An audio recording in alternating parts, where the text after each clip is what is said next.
Ladies and gentlemen, welcome to Chanel Jasmine, the best novel Chanel for romantic stories. Hai guys, selamat datang di channel Jasmine, channel terbaik untuk menyimak novel-novel romantis. Mohon dukung channel ini dengan subscribe, like dan share video-video yang ada di channel ini. Terima kasih.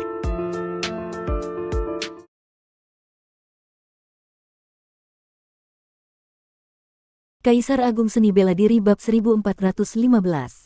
Apa yang sebenarnya terjadi padamu? Dan siapa sebenarnya wanita yang membawamu pergi secara paksa waktu itu? Luo Xiu melihat ada sesuatu yang tidak beres. Namanya Dongfang Yunyi, dia adalah orang dari Gunung Roh Kudus. Di tubuhku telah ditanamkan segel olehnya. Begitu aku bertemu denganmu, segel ini akan memaksaku untuk menyerangmu. Lu Mengyao bercucuran keringat, wajahnya pucat pasi. Aku hanya bisa berusaha keras untuk menahannya, tapi aku tidak bisa menahannya terlalu lama. Cepatlah pergi, jangan pernah muncul lagi di dunia abadi. Maksudmu, wanita itu ingin menangkapku? Benar, aku tidak sengaja mengatakan bahwa kau pernah memiliki satu kehidupan bernama Taisang King, lalu dia memberitahuku bahwa kau kemungkinan adalah keturunan terakhir dari klan Taisang di dunia ini. Dia ingin aku menangkapmu, karena itu dia meninggalkan segel di dalam lautan kesadaranku. Dasar jalang sialan itu. Luo Xiu menjadi sangat marah. Dulu di dunia bawah, jika bukan karena ia turun tangan menyelamatkannya, Dongfang Yunyi itu sudah lama dibunuh oleh Tianzu dan yang lainnya. Kemudian, dengan bantuannya, Dongfang Yunyi memulihkan kultivasinya, lalu langsung berbalik memusuhinya.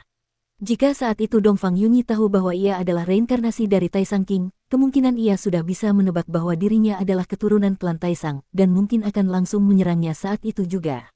Tetapi ia tidak menyangka, wanita itu tidak hanya membawa pergi Mengyao secara paksa, tetapi juga meninggalkan segel yang begitu keji di dalam lautan kesadarannya. Orang seperti ini, mati 10.000 kali pun tidak akan cukup. Jangan takut, aku akan membantumu melepaskan segelnya. Sosok Luo Xiu melesat, dengan satu teleportasi singkat ia muncul di samping Lu Mengyao. Tidak, jangan, aku tidak bisa mengendalikan diriku. Lu Mengyao sangat terkejut hingga pucat pasi. Saat Luo Xiu muncul di sampingnya, dengan jarak sedekat ini, ia sama sekali tidak bisa melawan tekanan dari segel itu.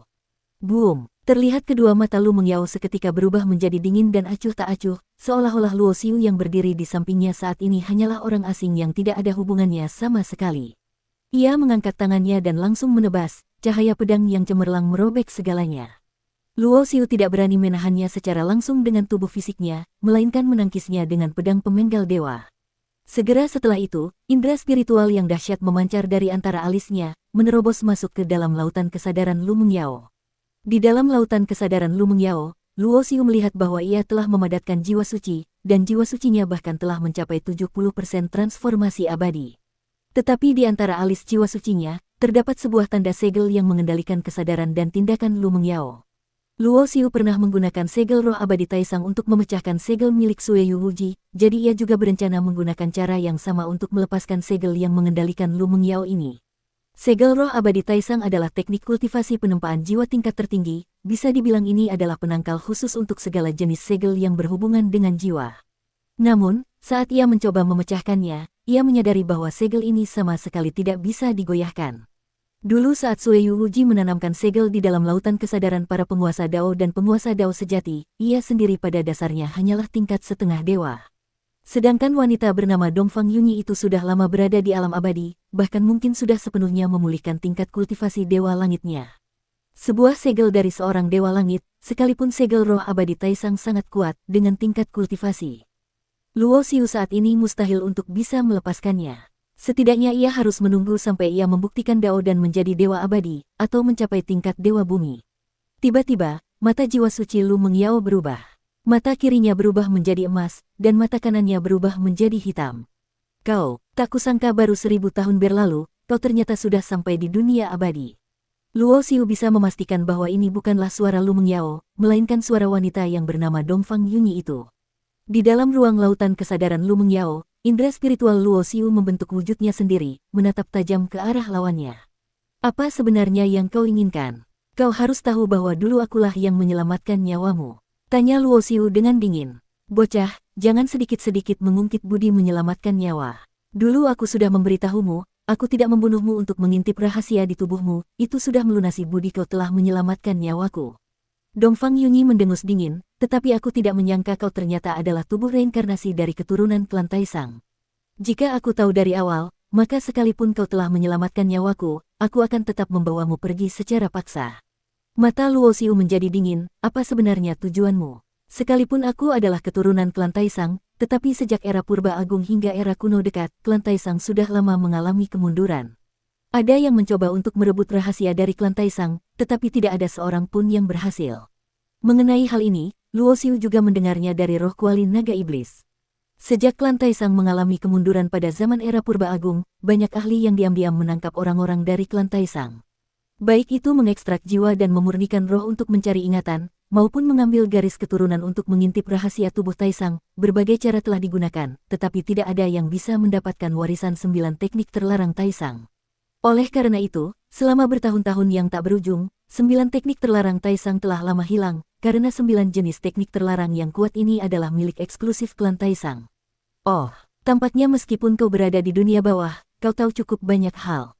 Dongfang Yunyi menatap Luo Xiu dengan cukup terkejut. Kau benar, memang tidak ada yang bisa mengintip rahasia 9 teknik terlarang dari tubuh klan Taisang. Tapi aku belum mencobanya, siapa tahu keberuntunganku bagus dan aku bisa mendapatkan sesuatu darimu. Hati Luo Xiu menjadi dingin. Ia menyadari bahwa Dongfang Yunyi ini adalah orang yang hampir tidak punya prinsip.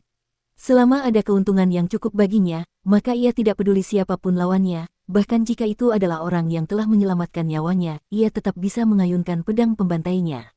Ia tahu dengan jelas bahwa dari zaman kuno hingga sekarang, para ahli dan tokoh besar yang tak terhitung jumlahnya telah mencoba mengintip rahasia 9 teknik terlarang, dan semuanya berakhir dengan kegagalan. Dan meskipun ia tahu bahwa ia mungkin juga tidak akan mendapatkannya, ia tetap ingin mencoba, sekalipun percobaan ini bisa merenggut nyawa Luo Xiu. Dari awal hingga akhir, di mata wanita ini, nyawa Luo Xiu tidak ada artinya, seolah-olah ia bisa mengambilnya kapan saja dengan mudah, tanpa peduli sedikit pun. Bahkan termasuk Lu Mengyao juga demikian.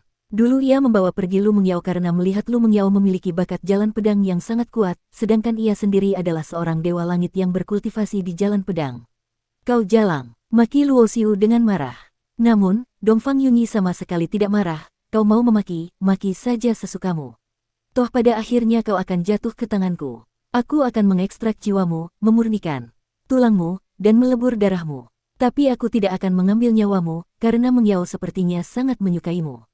Aku meninggalkan segel di lautan kesadarannya juga untuk mencegahnya melakukan hal-hal bodoh. Dongfang Yunyi bersikap dingin dan tidak berperasaan, tetapi di dalam hatinya ia tampaknya sangat peduli pada Mengyao, muridnya ini. Boom! Tiba-tiba, sebuah aura yang kuat muncul dari tubuh Lu Mengyao. Tingkat kultivasinya menanjak pesat, seketika mencapai puncak level setengah dewa. Indra spiritual Luo Xiu terpaksa mundur dari lautan kesadaran Lu Mengyao karena didesak oleh aura yang kuat ini. Ia tahu bahwa ini adalah kesadaran Dongfang Yunyi yang telah turun ke tubuh Mengyao. Pedang pemenggal dewa disimpan kembali oleh Luo Xiu. Ia tidak ingin menyakiti Mengyao, dan juga tidak bisa menyelesaikan masalah segel di lautan kesadarannya, jadi ia hanya bisa memilih untuk mundur. Cakram Dao abadi muncul di bawah kakinya, berubah menjadi seberkas cahaya, dan melesat ke angkasa. Kau tidak akan bisa lari. Suara dingin dan acuh tak acuh Dongfang Yunyi perlahan terdengar. Seberkas cahaya pedang yang cemerlang menghancurkan kehampaan, menebas ke arah pancaran cahaya Luo Xiu. Boom! Luo Xiu menghancurkan cahaya pedang itu dengan satu pukulan. Ekspresinya dingin, ia berkata, Dongfang Yunyi, kau akan menyesali perbuatanmu hari ini. Hehe, sungguh konyol. Seorang keturunan dari klan Taisang yang sudah lama runtuh, ternyata punya nyali untuk mengancamku. Dongfang Yunyi tidak menganggapnya serius. Situasinya sudah sampai pada titik ini, Luo Xiu tidak lagi banyak bicara. Sama seperti perkataan Dongfang Yunyi saat ia membawa pergi Mengyao secara paksa dulu, di dunia ini, hanya yang kuat yang memiliki hak bicara, yang kuat bisa menguasai takdir yang lemah. Maka di masa depan, ia juga akan menggunakan prinsip yang sama untuk memberitahu Dongfang Yunyi, aku lebih kuat darimu, takdirmu juga akan berada di tanganku. Boom! Kecepatan cakram Dao abadi didorong hingga maksimal oleh Luo Xiu.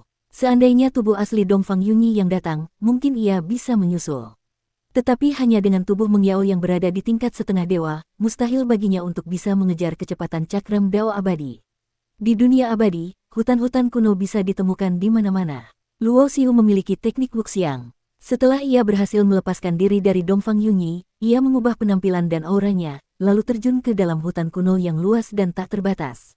Dunia ini begitu besar, kecuali jika ada ahli maha kuasa yang mampu menyisir seluruh langit dan bumi, jika ia ingin bersembunyi, hampir tidak akan ada yang bisa menemukannya dengan mudah. Kali ini di Paviliun Yanxia Kota Yunman, Luo Xiu mendapatkan cukup banyak kristal abadi, juga mendapatkan esensi api awan berpola dan tungku pil tingkat senjata abadi. Ia merasa sudah waktunya untuk menerobos belenggu dan menjadi dewa abadi. Bersambung.